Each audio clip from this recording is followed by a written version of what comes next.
Hey guys, what's up? This is False Bulls 123 and this is day 87 of my daily quarantine vlogging challenge. So, I got some good news, guys. This is going to officially be my last day that I'm doing my daily vlog. And I know I don't like this 87 either. I kind of want to round it out to a full 3 months, but then I realized I'm too lazy to do that, so I'm not going to. And also, I have to kind of refilm some content I accidentally deleted, so I'm definitely not going to, so there you go. This is also, at least for the time being, going to be my last weekly vlog. I'm going to be planning on doing monthly wrap-ups from now on, depending on how much I read. If not, I might just, take a bit of a break, or, film some other content. It's, up in the air right now. But this is pretty much, my last one I'm going to be doing. I haven't really been reading too much this week. I'm kind of in a little bit of a slump. I just been kind of feeling because of the quarantine. But, I'm working on that. My dad actually was talking to me about, how he's been able to really self-improve and really sort of actualize his goals during this time. And I think that's a really good idea that one should use stress positively rather than negatively. And I've been kind of I've not been stressing, I've just been stressing, Oh, my nose is so itchy. Always when I'm filming, my allergies are just hi, can we come into play? And I'm just no, bitch, I'm busy, So I haven't really been reading too much, but I do have, some stuff to talk about. So good on me. At this juncture, I do want to just discuss a little bit of vocabulary. So, we all know what a DNF is, did not finish, but I feel that has a very specific connotation in my mind, essentially. For me, did not finish pretty much equates to a book that I either disliked so much I didn't want to keep reading it, or to a book that, it was not for me, it was dull, I wasn't really into it, So either it had, massive problems I just didn't feel like dealing with, or it had, it was, why am I reading this? It's boring, I want to read something good. I don't think it's bad to DNF things. I think, you need to read books that you enjoy because life's too short for that. If I kept, reading with the Woman in Cabin 10, and I just, been kind of slumping through it because, I didn't want to read it I wasn't that interested in it, I wouldn't have really, started reading Gone Girl and gone, really invested in. So, I think that, at times, DNFing is necessary and important. It's kind of just, it's self-care, I guess. I don't know. But the reason why I'm mentioning that is that I think there are also other times in my life, especially since, I don't own most of the books I've been reading on this channel. I get them through Hoopla, or I got them from my library, or I don't really own the physical copies of them. There will be things I'll have time constraints where I won't be able to finish a book for a variety of reasons. My life might get in the way, I might, simply have a couple books that I've been reading and I just wasn't able to get to it in time, things like that. Or I want to spend more time with a book, especially if it's nonfiction, and I wasn't really able to finish it all the way, and so I was waiting until I could get a physical copy of it. And so for books like that, I'll call those put down, PD for short. And that basically just means that I do have an intention to read them in the future, but I haven't had a chance to do it, as of today. I guess that would be sort of a halfway point between TBR, since I have started reading them, and I guess, just read books.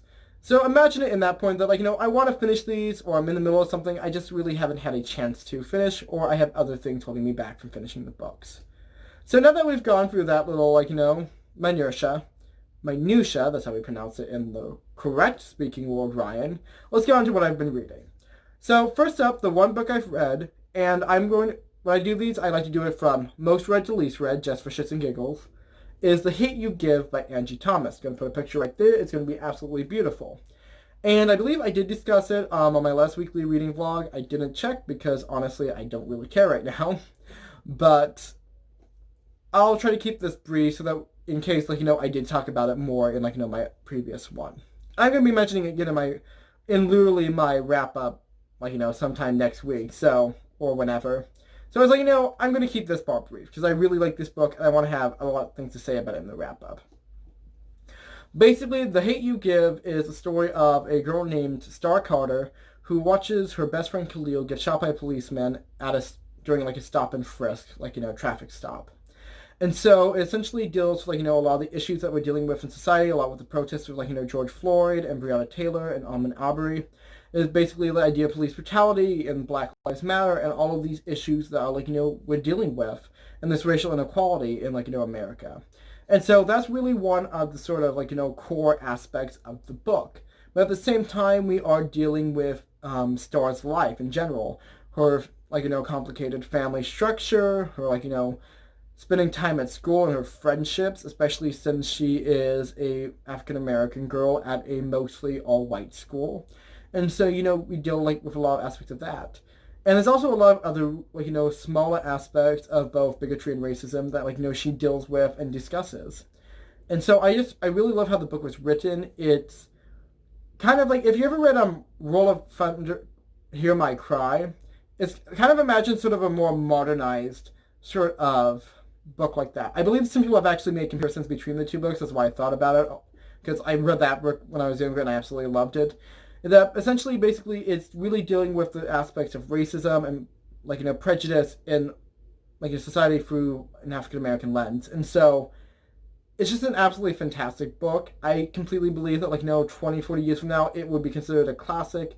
It is just probably one of the most important and influential novels I have read, like, since I started reading it again. And I'm really glad to have been able to read it, to be able to get that perspective, because it puts a lot of things in perspective that, like, we're dealing with in the abstract, but they're making it much more personal than you really can through any sort of, I guess, real world rhetoric.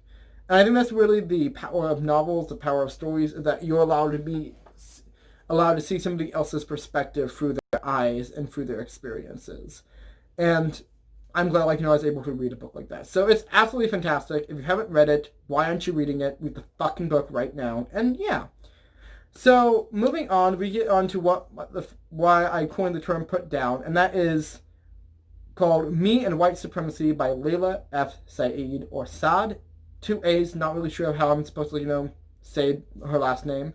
So I apologize if I mispronounce it. And basically, it is a kind of workbook, I guess you would call it.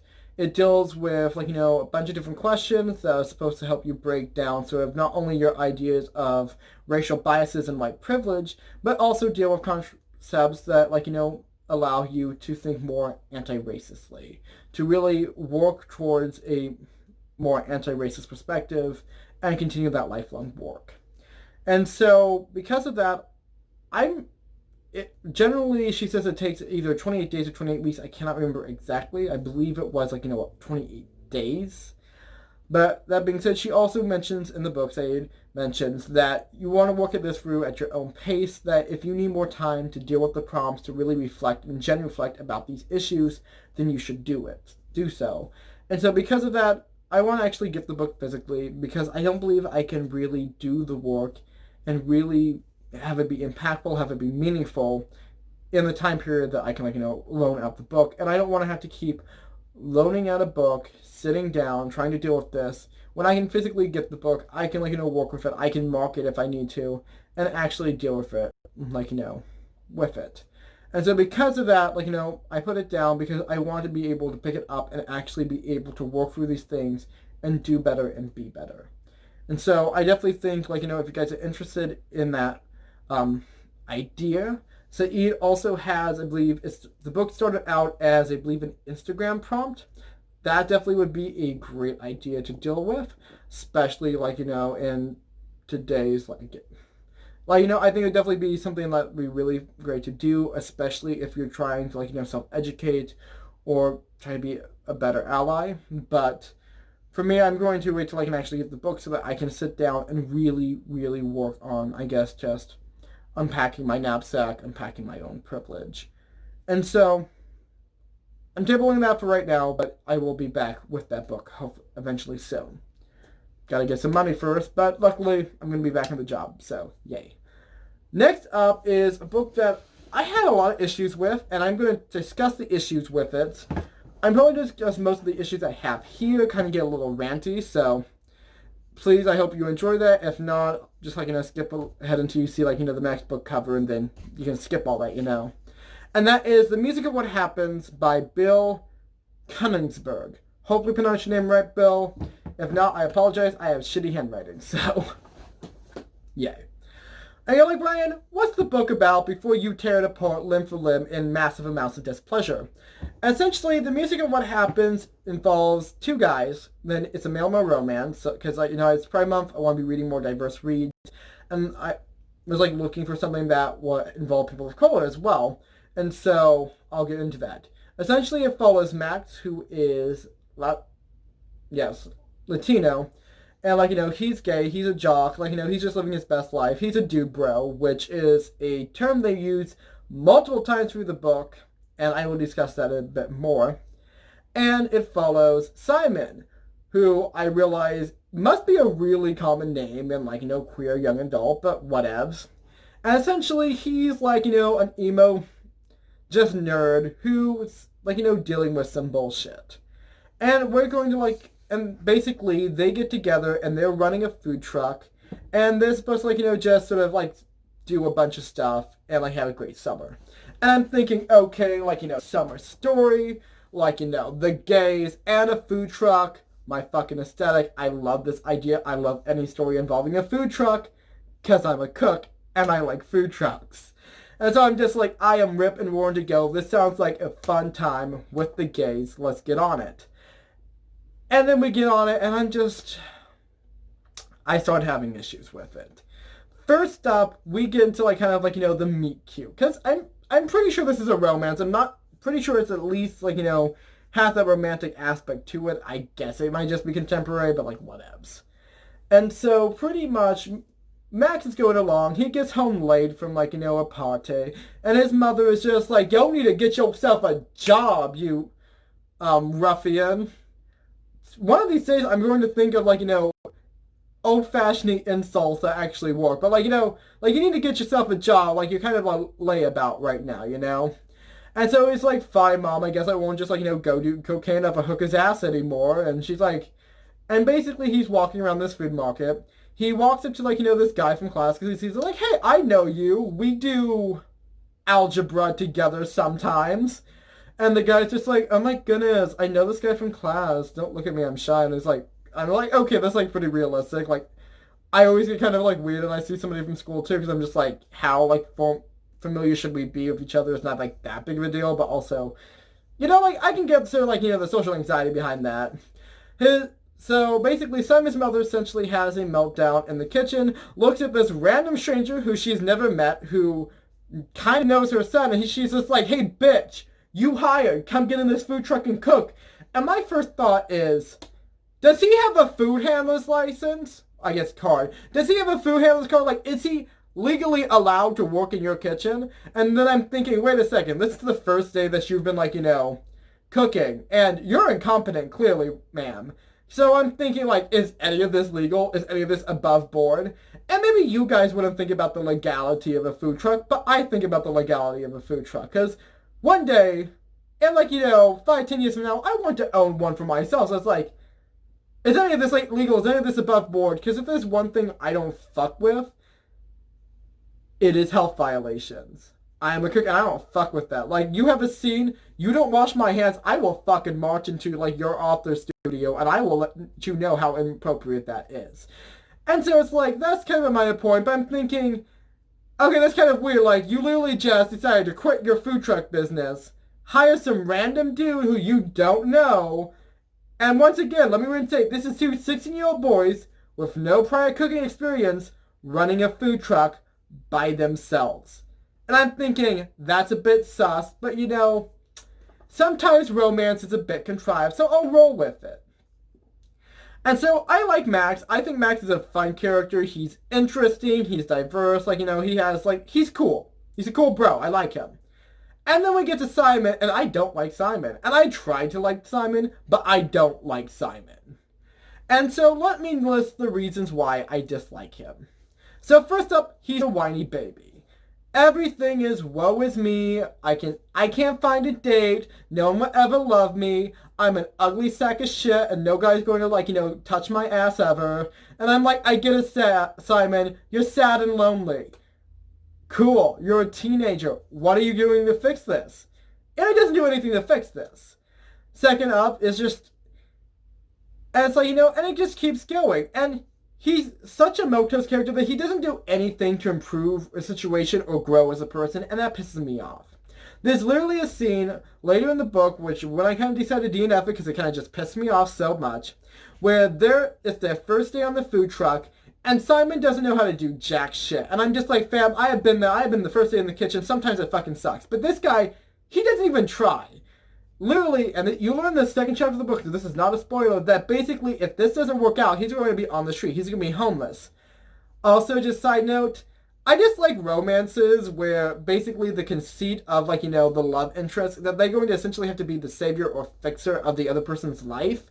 That is way too much pressure to put on somebody in a relationship or even just on a casual acquaintance. And that's shitty because then you have to hope that works. Otherwise, that other person's at a huge disadvantage. And that's not cool. There shouldn't be such a giant power issue in a romance book from the start. And also, like, why does he have to have, like, a manic pixie dream guy to, like, fix his life? Why can't Simon get off his ass and do it himself? Not that he should, but we're going to get into that in some of my later issues about the book. And so, basically, he's like, oh, wow, I don't know how to, like, drive this food truck, or cook, or turn on the fucking generator. I guess I'm not a detail-oriented person. And I hear this, and I'm just like, bitch, you get the fuck out of the kitchen. I am sorry. A kitchen is a very important... One of the main things about cooking is that it is incredibly detail-oriented. Cooking involves not only time management, but an accurate understanding of your ingredients and the places in the meal. Cooking requires a lot of forethought and a lot of preparation, both physically and mentally. And so being not detail-oriented essentially just translates to be a sloppy cook. In the same way, running a business or running a kitchen has the same need for detail-oriented thinking. And since Simon has shown that he's not really a goal-oriented person as well, since he doesn't make goals and he has a defeatist attitude, he really isn't an anything person. He's just a lazy gadfly isn't the right word, that just wants to mope around. And that kind of pisses me off, and Max calls him out on it. He's like, hey Simon, you need to get your shit together. I'm your employee. I don't know what I'm getting paid. You obviously don't understand this position well enough to run a business, and we don't even know how to turn on this fucking generator. Like, I've been trying to get ready for this position, which, by the way, is a huge leap to ask a random 16-year-old to run a food truck with you without any adult supervision, because once again, these are both underage minors. Like, literally, legally, they can only work so many hours before it's illegal. And so I'm saying, like, they can't even work full-time. How are they supposed to make money on this business? I'm just saying. This, like, Connellsburg, you need to learn food regulations and labor laws, or I will personally bitch slap you, okay? But let us get off my anger for people violating health and food safety laws and get back onto what I disliked about Simon. And so, basically, it's just... He has this very, like I said, he has a very self-defeated attitude, and I really hated the whole I'm not a detail-oriented person, because it struck me as very lazy of a mindset. I also dislike when massive flaws in a character are presented as quirky traits that are supposed to make them relatable, because it's not. Like, if I was reading a romance, and the character was a giant bitch, and they were like, tee-hee, I guess I'm just kind of ornery and hard to get, deal with, and I'm just like, that's not cute. That's not cute. That is a massive personality issue that you need to fix. Otherwise, ain't nobody gonna want to, make out with you. And that's just, the honest truth. So, moving on from the things I disliked about Simon, essentially, in shorthand, and, too long didn't read, he's mopey, he's beyond emo in every single situation without needing to be, and he's self-defeatist. He doesn't do anything to achieve his goals or create a better life or situation for himself.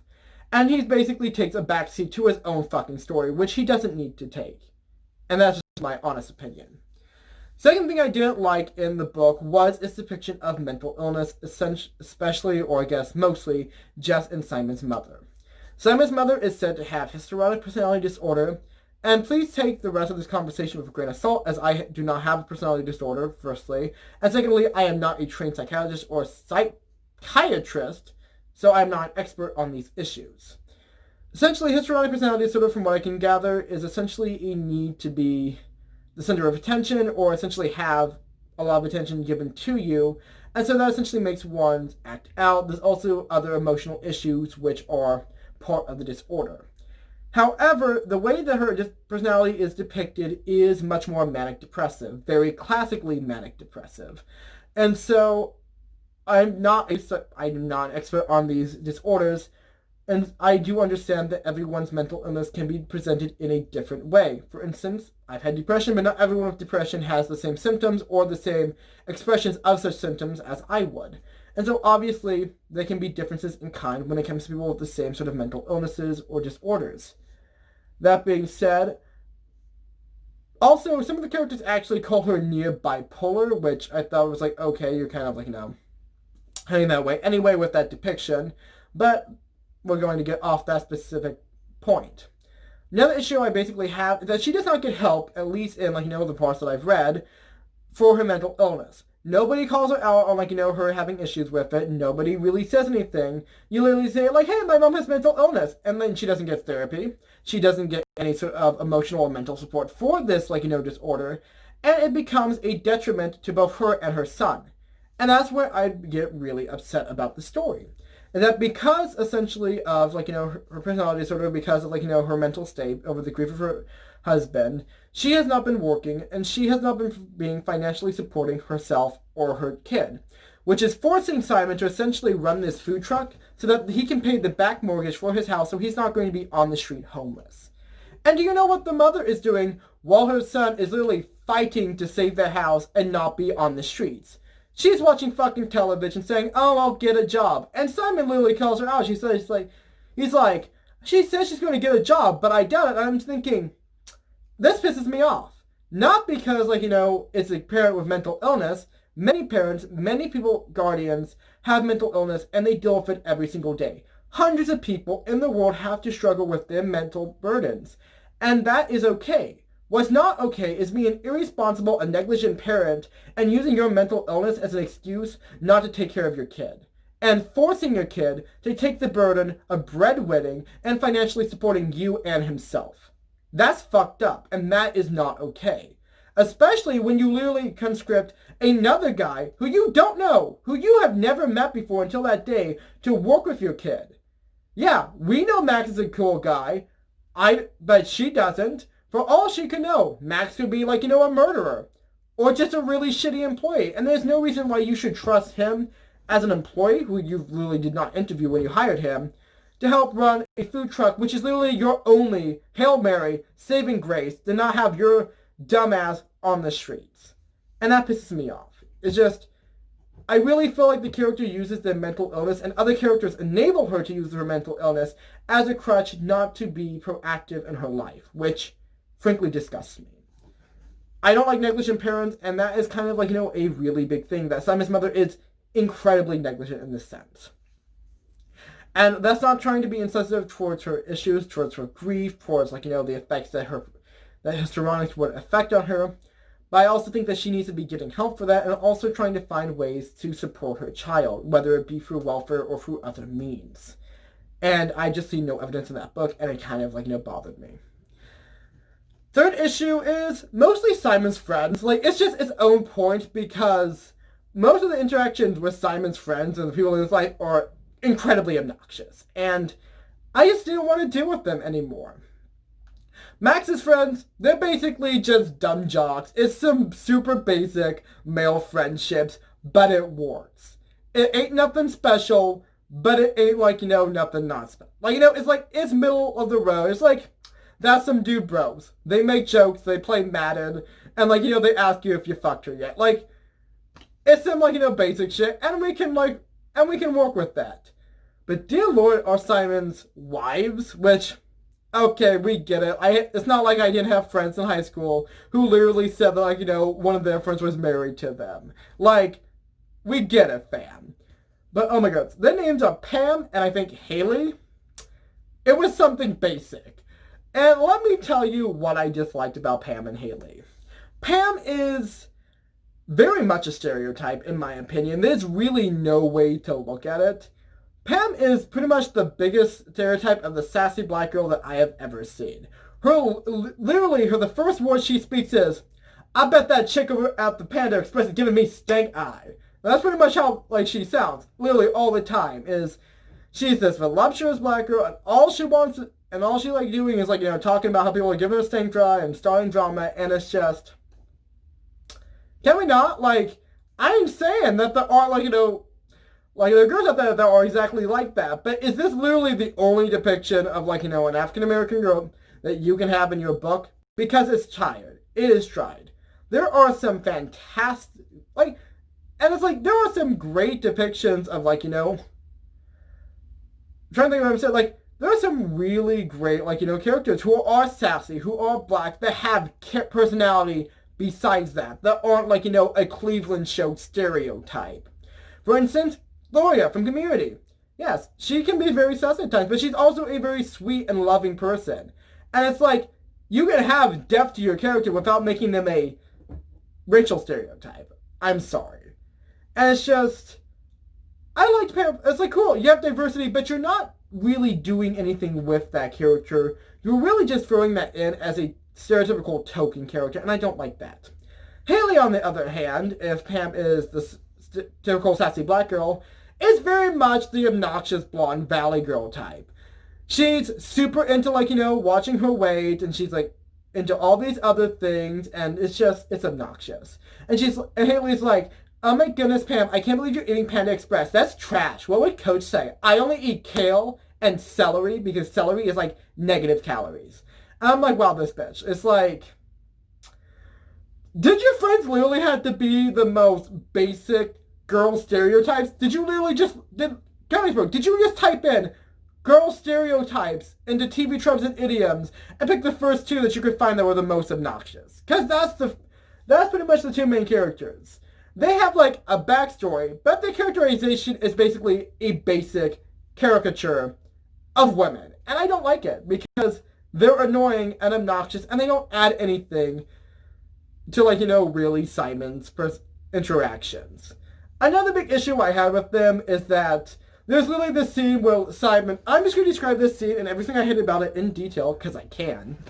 There was this scene where Simon was basically I'm gonna slap down my queer card because I'm a motherfucking homosexual. And I'm okay, go off, queen.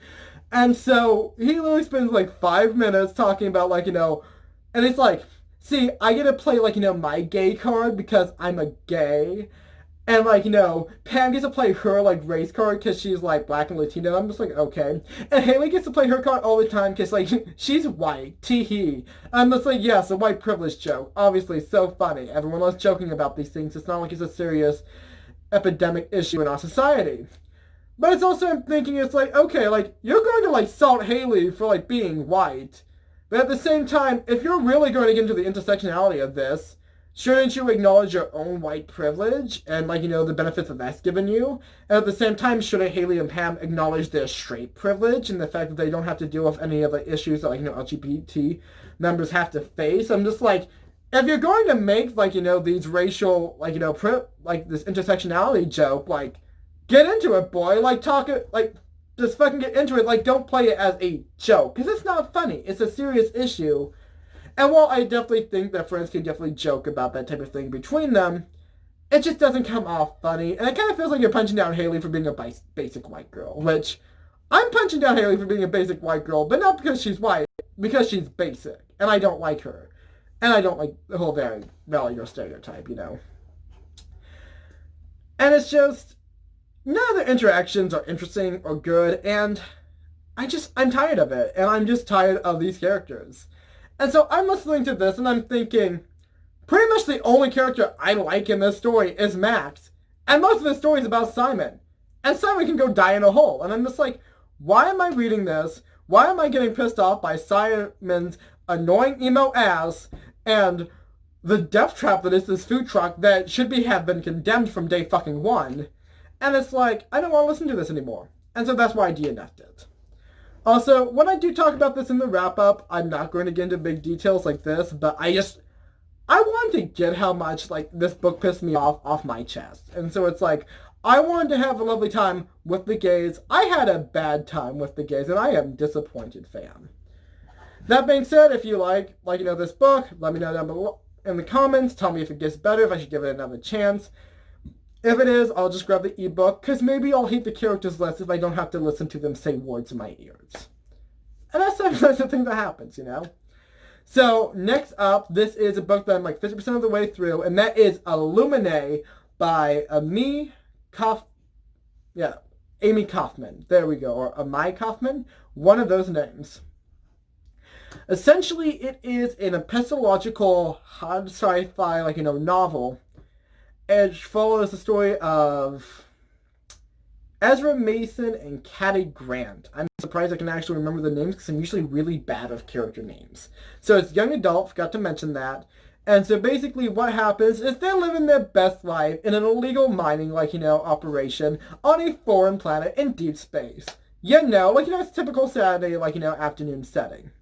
Until the big bad rival company decides to blow them up and basically Agent Orange their punk asses. And so they all get shoveled into, an army and researcher ship and decide to, hop, sketch, and leg over to, the nearest wormhole to get back to, Alpha Quadrant or whatever. And so while they're dealing with this, there's basically all this, political intrigue and bullshit happening, and they're trying to, navigate that, while also kind of starting to, rekindle their romance, because they literally broke up the day the Earth exploded, and you're like, yeah, that's a bad side, fam. It's just like, bitch, I don't want to, make out with you anymore. Next thing you know, there ain't no school, and you're like, wow, that's a fiery relationship. So kind of like where I am right now, and this is mindless spoilers, but it's a long book, so I imagine there's going to be some more stuff that's happening. And then essentially there was, because of the bioweapon that sort of fell on the town during the first chapter, there has been some illness that's been going through one of the so there's actually 3 ships, but basically one of them got sick and it was exploded or something. And so they're kind of dealing with the fallout, trying to avoid sort of an outbreak on the other ships. And so there's some sort of drama and intrigue going on throughout it. Some elements I really love is that it's very sort of third person omniscient through the lens of this epistological work. And so basically imagine trying to read sort of House of Leaves or even Homestuck, but if it was a hard sci-fi novel. So everything's told from just a not first person perspective, but through different emails or chat logs or official documents. Actually, better, I can think of a much, much better one. Let me remember the name of that video game series. Tacoma! There we go. If you've ever played Tacoma, which is a walking sim made by the people who did Gone Home, it's basically like that, but epistological. You're dealing with, a spaceship and the inhabitants of it, and all the stuff that's, going down through sort of found media. And it's so cool. It's exactly my aesthetic, and I love it. I'm really enjoying the story. And I really enjoy sort of, the interactions between Ezra and Mason and Grant. I'm just going to use the last names because that's how most of it's written. And so it's fantastic. There's a lot I like about the characters. The only small caveat that I have to the story is that a lot of the times I have a little hard keeping track of sort of a lot of the secondary characters. Because of the epistological format, you don't really get to be introduced to them by, the main characters themselves who've had characterization more. And so you can sometimes, forget, all of these sort of, political figures and what the names are and why it's important. And so it's a little hard to, keep track of that stuff sometimes. The main plot points you get, but sometimes you're thinking, okay, who is this character again? Why were they important? Even though you respect and understand, the information they're giving you. And so, that's kind of, the only, small issue, but what I really like about that is that it definitely gives it a lot of readability, because it's a very dense and very, deep, novel. There's a lot to unpack in it. And so it's definitely, a novel series that I want to, read again and again, so I can, get all the kind of tiny tidbits of the storyline. So I'm really enjoying that. Hopefully I'll be able to finish it sometime next week. And it's not going to be probably in my wrap up, but it will be like, in my next one, hopefully. If I actually can get back into, like, keep reading, like, keep this momentum, like, when I'm working and, like, staying with my mom, like, and all that, like, coming up. So hopefully we can figure it out, but hopefully.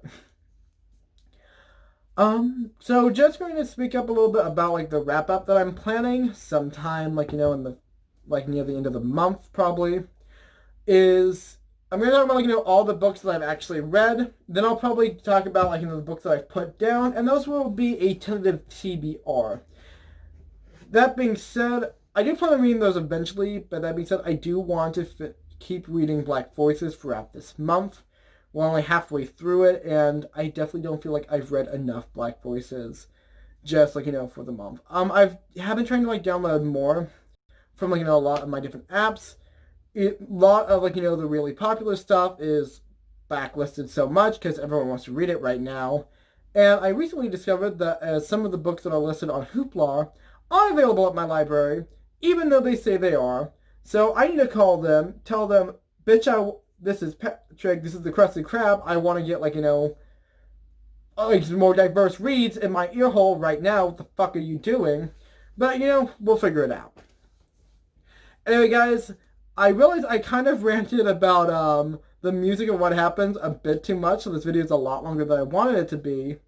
But this is my day off, so it's like not like I have anywhere to go. So, thanks guys for listening, thanks guys for watching, and remember, wash your hands, tell your loved ones you love them, please be better and do better, and as always, this is False Bulls 1, 2, 3, and I'm signing off.